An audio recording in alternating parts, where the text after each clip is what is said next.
Magandang araw sa inyo mga banateros. At eto, meron na naman tayong issue. Ang bihirang buhay, oo. Kasi po, eto naman po si Trillanes, tila nakarma ata. Bakit tuka nyo? Kasi di ba lagi niyang bukang bibig na malapit na magkakarawarant na daw si Duterte, magkakaganyan. Lagi niya sinasabi yan. Bigyan ko kayo ng example na sinabi niya ho yan na dapat ay may warrant na siya June o July. Anong petsa na Trillanes, November na. Ito pakinggan niyo itong part na to Mamaya papakita ko sa inyo kung paano siya nakarma di umano. Tuloy pakinggan nyo. Yan. Ang estimate nung mga informante natin dun sa ICC, lalabas ito ng yung warrant naman ng June o baka mag-spill over sa July. Okay? Yung mga updates na ito ay nakukuha ko po sa mga persons privy to the investigation ng ICC. Kaming batches, the first batch, si Duterte, the father. May pa first batch ka pa dyan. Ikaw talaga Trillanes, dami mong alam.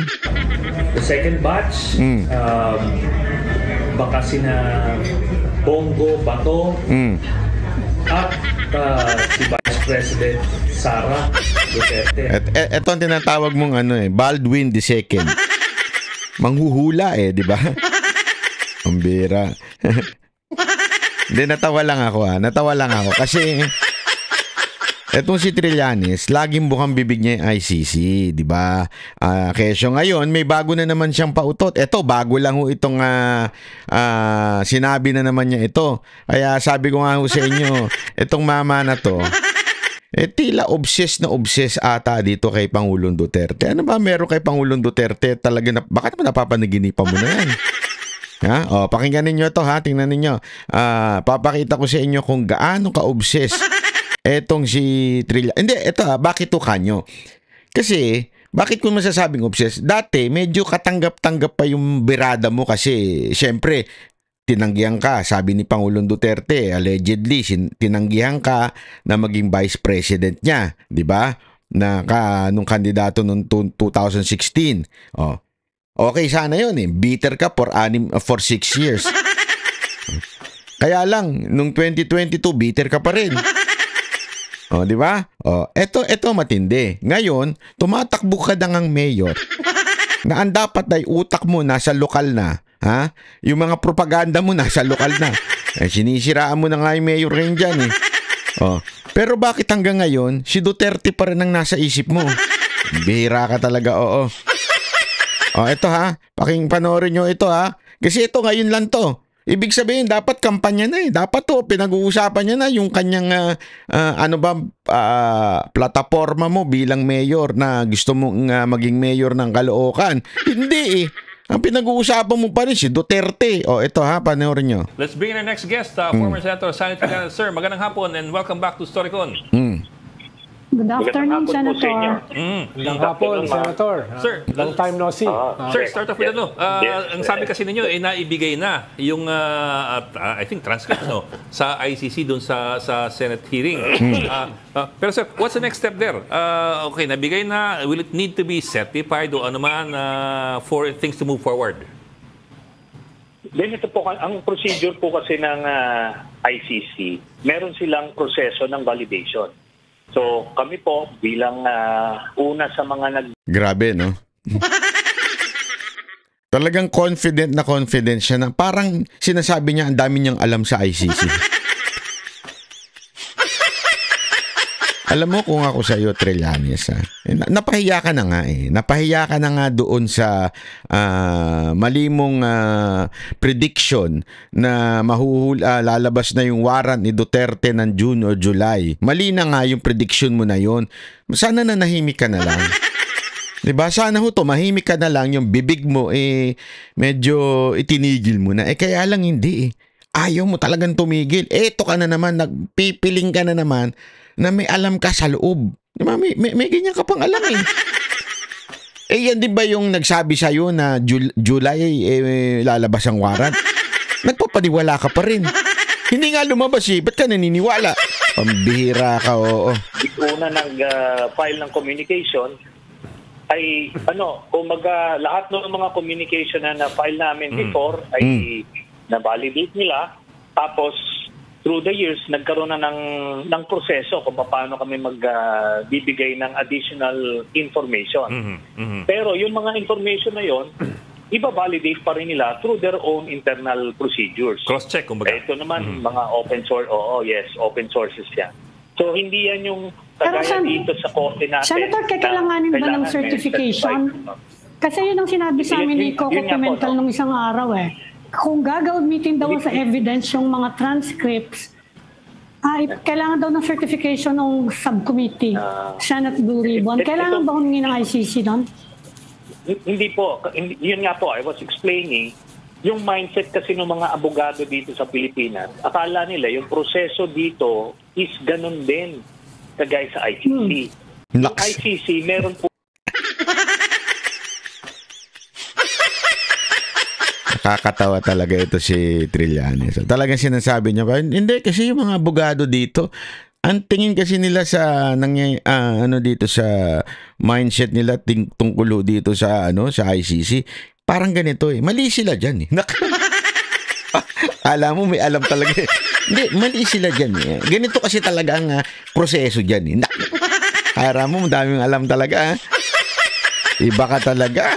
Silang proseso ng validation. Kasi nga, ang assumption nila is a government may not be cooperative, may be hostile. So, itong mga ito, kung hindi nila ibigay yung certification, therefore, hindi na aandar. Hindi po. The way the ICC investigations work, meron silang sariling validation process. Kaya, itong po mga sinasabi ng mga abogado dito sa Pilipinas, hindi po yan.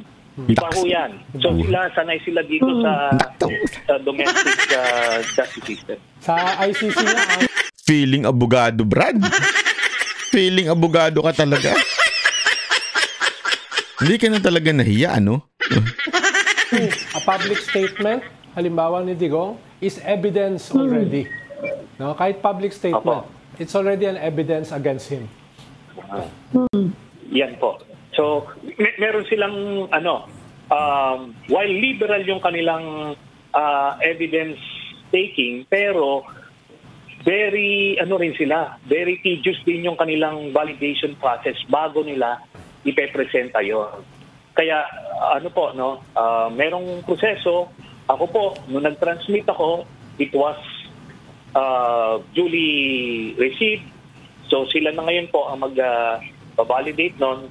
Pagka na-validate nila yon through their own processes, hindi po kailangan ng certified true copy ng kung sinong dito. So, po yun? Valid na po yun. Senator, sabi ni Attorney Conti, yung ICC daw maglalabas ng international warrant probably ngayong November or December. Nag-agree ba kayo doon sa ganong klaseng statement ni Attorney Conti?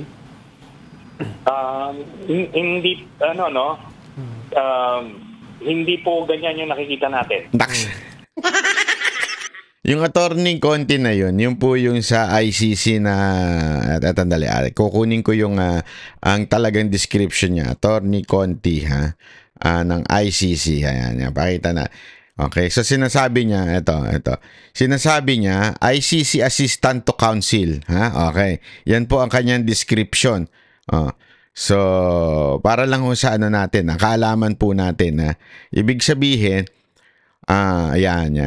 Secretary General o National NCR Chapter, National Union of People's Lawyer, siya founding member yan. Yung mga kanyang description. So, siya daw yung counsel, okay? Ng ICC na nagpo-persecute, okay? Pero, sabi ni Trillanes, mas may alam pa daw siya. Sabihin, hindi daw katulad ng sinasabi nito ni Attorney Conti. Okay? Ang kanyang description is ang assistant to counsel ng ICC. Okay? So, yan po. So, iba daw yung nakikita niya. Ayaw niya talaga magpauna. Ayaw niya yung yung mauunahan siya sa impormasyon. Gusto niya siya talaga yung bida-bida, di ba?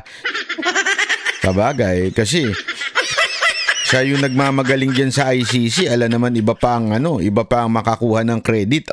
Unahan sila dyan. O, di ba?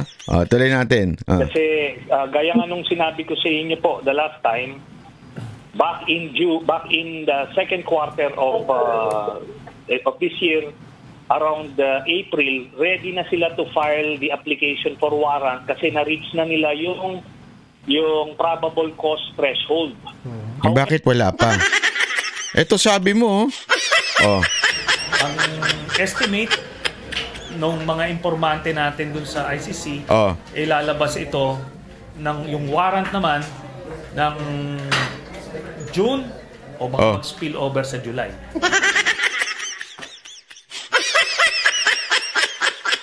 Ang tindi ng source mo, Brad. Ang tindi ng source mo. Ako din, mamaya may source din ako. Easy ka lang, ha? May sasabihin ako sa yung source. Ito. Because of the statement early on ng government officials natin that they will not cooperate and etc.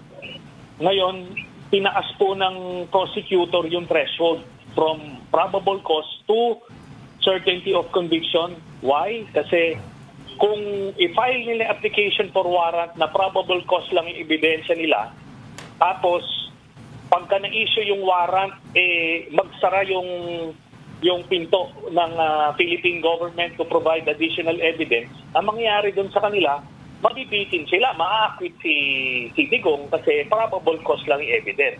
So nung second quarter of the year, tinaas nila to certainty of conviction. Kaya umabot tayo dito sa panahon na ito. Nax. Nakukuha nyo yung palusot niya. Noong una daw kasi probable cause lang. Kaya supposedly lalabas ng June and July. Okay, yun yung palusot niya. Since tinaas daw yun nila yung standard para sure na makonvict, hindi lang probable cause, di ba? Yung certainty of conviction ang parang hinanap ng ICC. Kaya daw na-delay. Ang bira ka talaga, Trillanes. So, basta makapagpalusot ka na lang, ano? Sinabi lang nila, based sa aking information, na the most that they can provide was a blue notice which they released nung early July na ipinasa ko po sa inyo.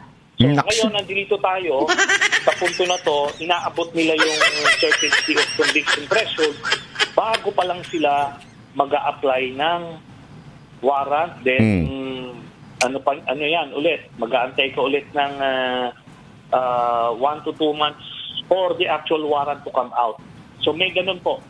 Kaya, I'm not optimistic to say na hopefully, sabi ko nga, it will come at the least expected moment for them, which is most devastating. Sir, may kaibigan po ako nagpadala sa akin ng mga screenshots ng ICC website dun sa vacancies. Vacancies. Naghanap daw ang ICC ng freelance field interpreters in Cebuano and in Tagalog or Filipino. Deadline ng applications December 31, 2024. I don't know what to make of this. Pero nga akong kilala nag-apply na from the Netherlands na Pinay. Pinadala lang sa akin But do you see anything here? Actually, meron na po silang mga nakuha na interpreters, no? At siguro ito mga additional lang. Pero kung ang iniisip nung mga mga maka-Duterte na pwede sila magpalusot ng mga mga agents o kung ano man, again, very tedious yung vetting process. Pero iba, kumaga magugulo. So, ito yung sinasabi ni Trillanes, okay? Yan yung sinasabi niya na ang update daw, more or less, palabas na daw uli yung warrant. Ang tagal yung warrant na yan, Anyway, kasi na-interview siya dito because of the Senate hearing na nangyari nitong recently.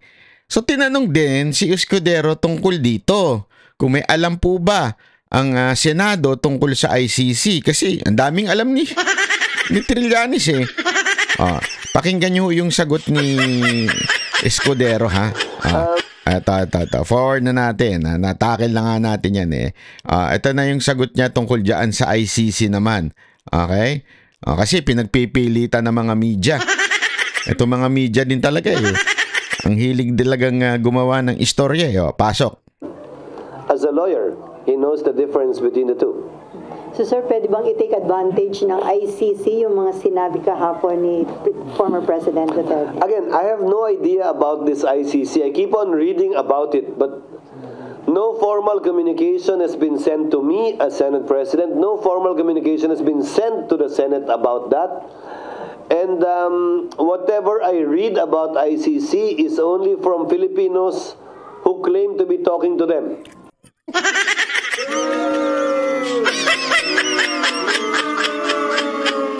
Sabi niya, kung kami ang tatanungin, kami po yung nakaupo eh. Kami po yung senador, kami po yung nag-imbestiga. Kung ako yung Senate President, kung kami ang tatanungin, wala pong kumukontak sa amin, wala po kaming alam, wala. Basta ang alam lang namin, nakikita lang namin, nababasa namin sa mga payagan, pinapalaki ninyo. Tapos, nanggagaling lang sa Pilipinong hindi naman taga-ICC. Yun ang sinasabi ni Escudero dito eh.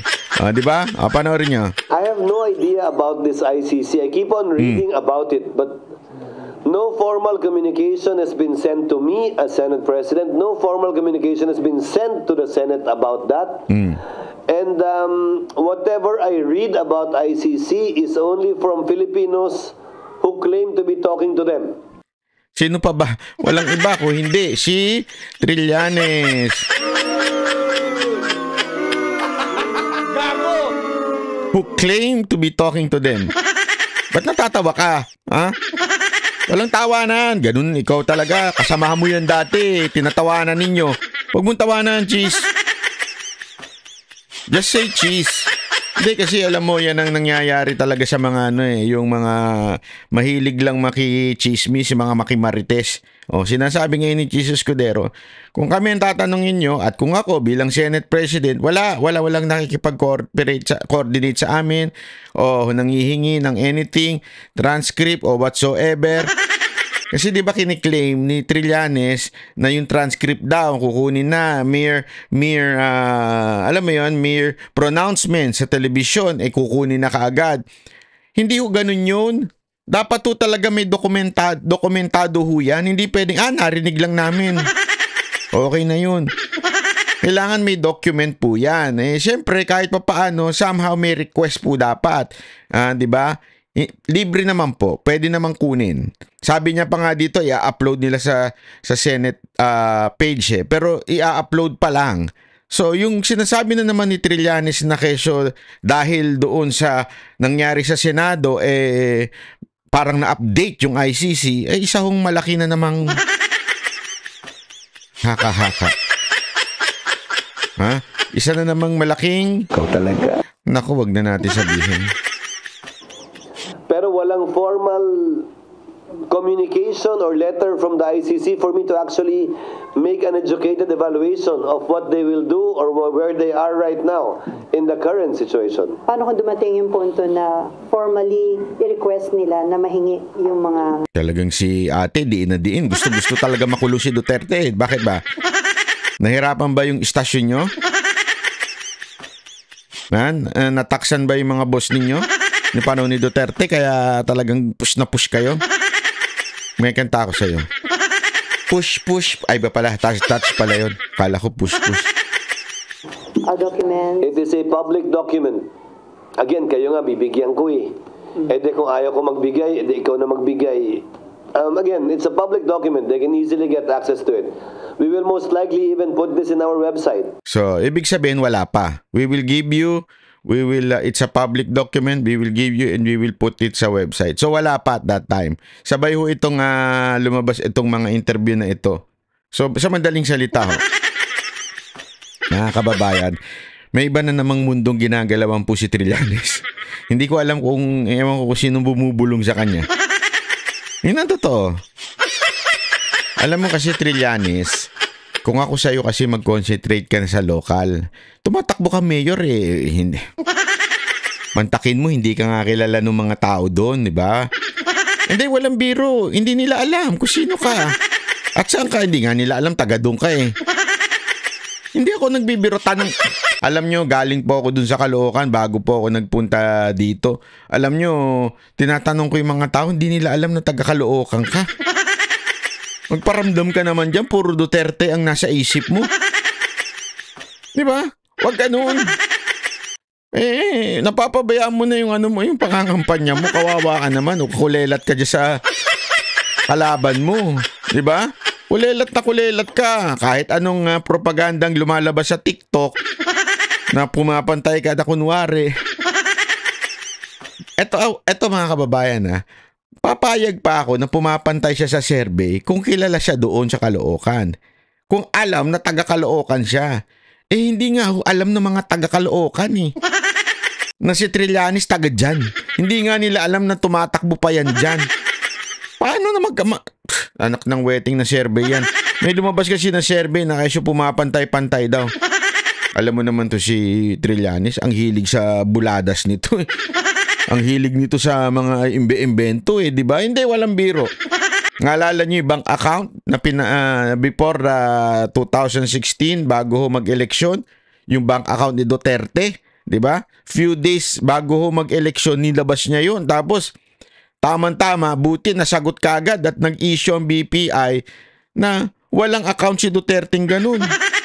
Nakalimutan na ng taong bayan kasi nanalo na si Duterte. Pero sandali, wag ho natin kakalimutan. Pinabulaanan po yan ni mismong si Attorney Panelo.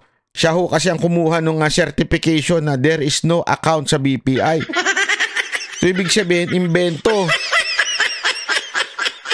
Itong survey kaya diyan sa Caloocan na pumapantay siya kuno. Naku po. Alam mo ang magandang ipa-survey mo sa Caloocan? Kung kilala ka. Ilagay mo diyan, kilala nyo ba na si Trillanes ay taga Caloocan? Baka doon pa lang talo ka na Mga siguro magsabi 90% na hindi ka nila alam na taga Caloocan. Hindi, walang biro. Kasi eto ka na naman. Pinakikialaman mo pa yung nasyonal. Kawawa ka naman. As part of transparency. So, there is no difficulty in obtaining that. And there is no issue regarding that. Okay, Sandra, and then Mean. Yes, Sans. So yung kahapon, sinabi rin ni Senator Coco na parang next hearing daw unahin nila yung mga victim. So, but at the same time, sinasabi ni President Duterte kahapon na tapusin na natin to dahil yung kailangan pa daw niyang... Ayan, tapos na po yun sa issue ng ICC. Pero ito yung sinasabi ko sa inyong, sa tingin ko, mukhang malabo pa as of now, Sa tingin ko lang naman po kasi nakarma nga ho Ayoko sanang gamitin yung salitang nakarma, pero papakita ko lang po sa inyo, Yung chief prosecutor, kasi 'di ba sa korte, parang may yung piskal na magiging prosecutor, siya ay magpo-prosecute dun sa taong idinimanda, 'di ba? So yung kanilang chief prosecutor ngayon ay nahaharap sa matinding issue. Ayan po, yung ICC Chief Prosecutor facing staff calls for external inquiry into sexual misconduct claims. Nakuha ninyo mga kababayan? So ngayon, may kinai-involve pang itong Chief Prosecutor nila ng ICC. Ito yung masasabi nating uusig. Kaya nga Chief Prosecutor Siya ho ang isa sa mga matinding magpo-prosecute. Ganito, sabi ko nga ang pangit pakinggan kasi hindi ako naniniwala sa karma. Pero, alam mo, ang tadhana, ika nga, pag ikaw talaga ay binweltahan, talagang mayayari ka. Bakit o kanyo? Di ba nagmamalinis kayong ICC? Di ba mantakin mo nagmamalinis ang ICC na keso sila daw ay umuusig, sila ang korting umuusig sa, alam mo yun, human rights, kung ano-ano pang mga kasalanan, di ba, ng mga leaders ng ibang mga bansa. Pero kayo mismong umuusig, kayo ay nirereklamo. 'Di ba? Ng Basahin ninyo. Sexual misconduct. Anong ibig sabihin yan? O meron kayong ginawang hindi lang human rights violation. Meron kayong pinadapa. Hindi naman pinadapa. Iba yun. Mga NBI yun, tsaka mga pulis yun. Dapa. Gumaganon. Hindi, ibang dapa yan. Baka tuwad. Sexual misconduct di ba?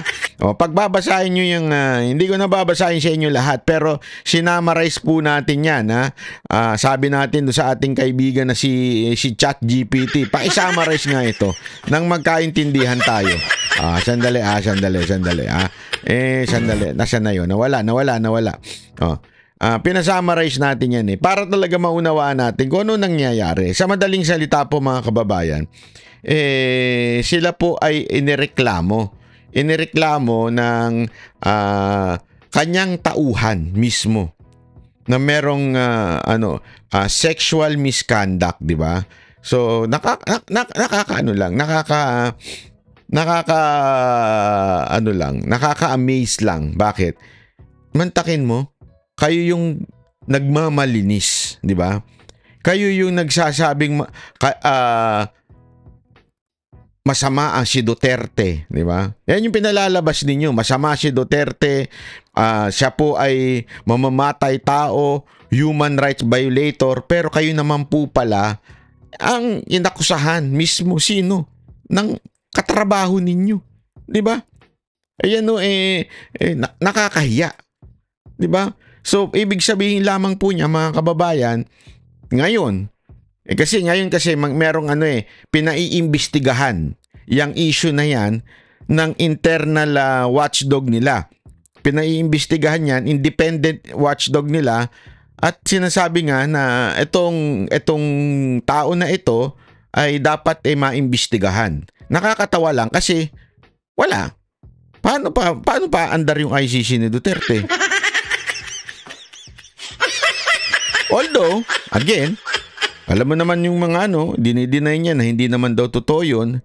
Pero gayon pa man, sabi nga dito, the situation creates a crisis for the ICC and ongoing deliberation about war crime charges, di ba?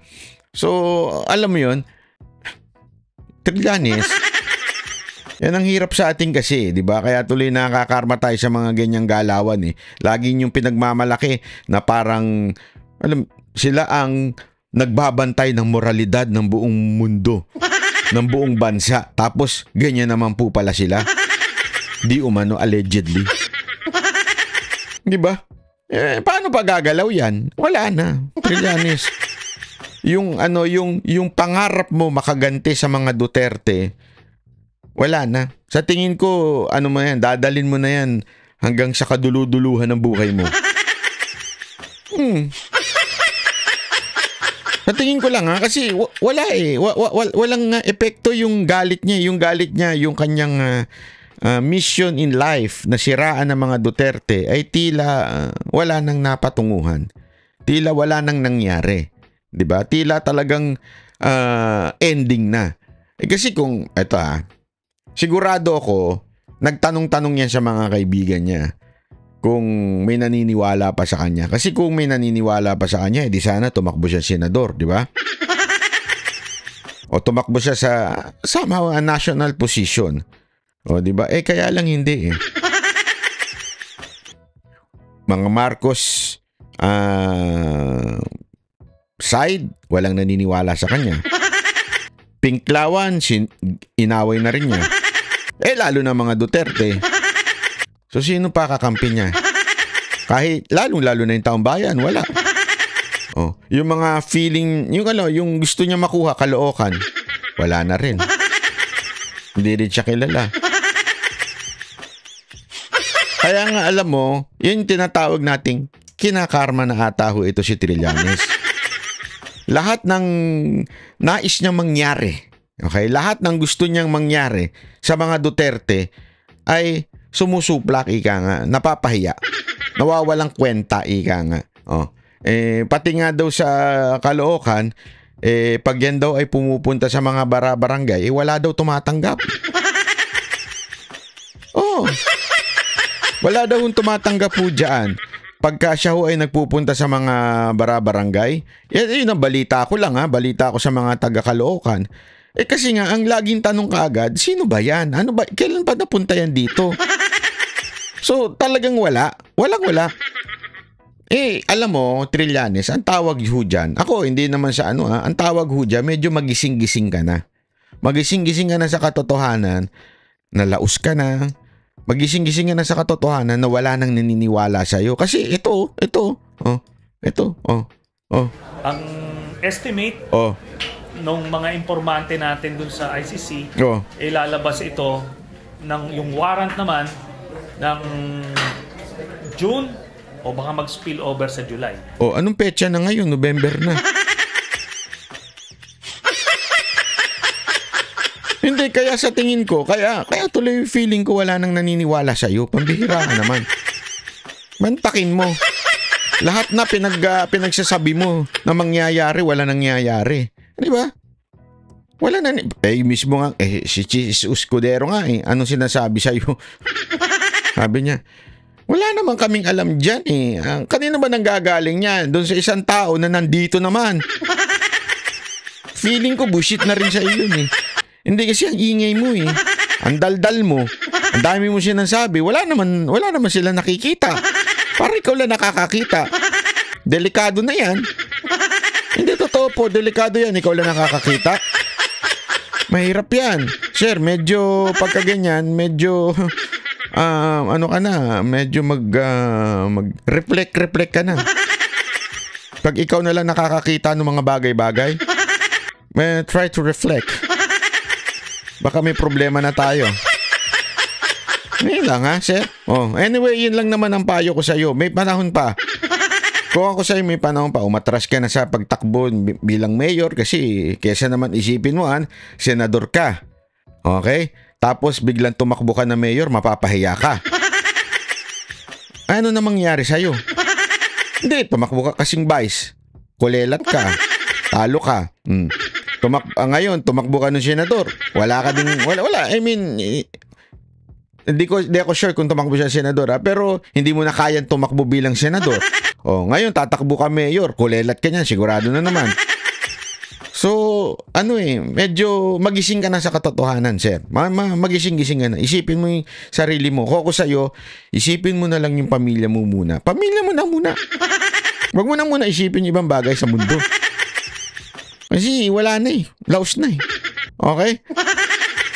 Anyway, yun lamang po. Maraming salamat po. Ako po si Banat Bay. Sana po magkita-kita ulit tayo sa susunod nating live. Ako po si Banat Bay. Bye-bye!